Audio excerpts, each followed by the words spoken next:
Yesterday on the House floor, we voted on the conference report dealing with the financial reforms. The bill came back after it was in conference with the Senate. The House version of that bill had the audit provision in it, the H.R. 1207. It was removed in conference. So when the package came back to the floor, the Republicans had one chance to amend this bill, which is called a recommittal motion. And we were able to include H.R. 1207 in this package to see if we could get it put back in. An interesting thing happened here because, you know, we do have 320 co-sponsors of 1207, and it passed the committee rather easily, and it was not challenged on the House floor on the first go-around. But here we were on the House floor, a chance to put it back in, and 114 individuals who were co-sponsors of the legislation voted against it. They voted not to include it. But this is not totally surprising. This is the way this system works too often.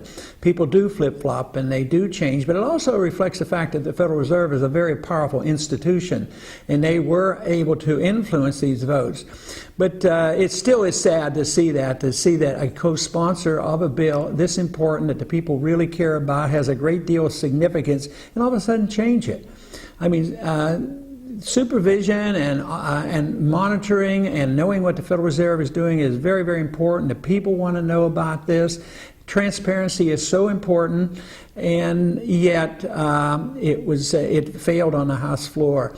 Now, does that mean it's over and done with? Well, pretty much so, even though there's a slight possibility another type of legislation that deals with banking regulations may come up before the end of the year, and we may get a chance to offer as a recommittal motion if the leadership on the Republican side permits it.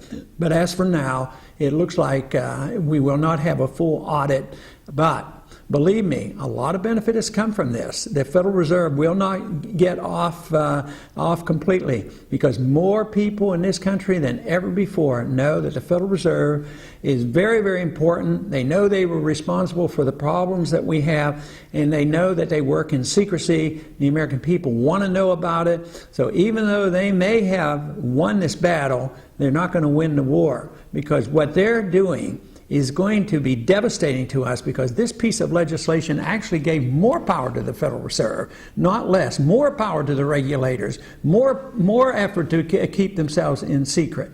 So therefore, I see on the long term this is very, very beneficial. So I would say for those individuals that believe in monetary reform and transparency, we will keep the heat on the Fed until we get an honest monetary system. Well, I certainly think so. In spite of the setback, I think there's reason to be very hopeful that we have made a major step in the right direction, that monetary reform is certainly of a great deal of interest to the younger generation, and will be that younger generation that will be dealing with the reforms. People are reading and studying about central banking, the Federal Reserve, they're reading Austrian economics. So I would say there's every reason to be optimistic on the long run, but not, right at this moment. Certainly maybe the next session of Congress after the election, maybe we can be even more hopeful.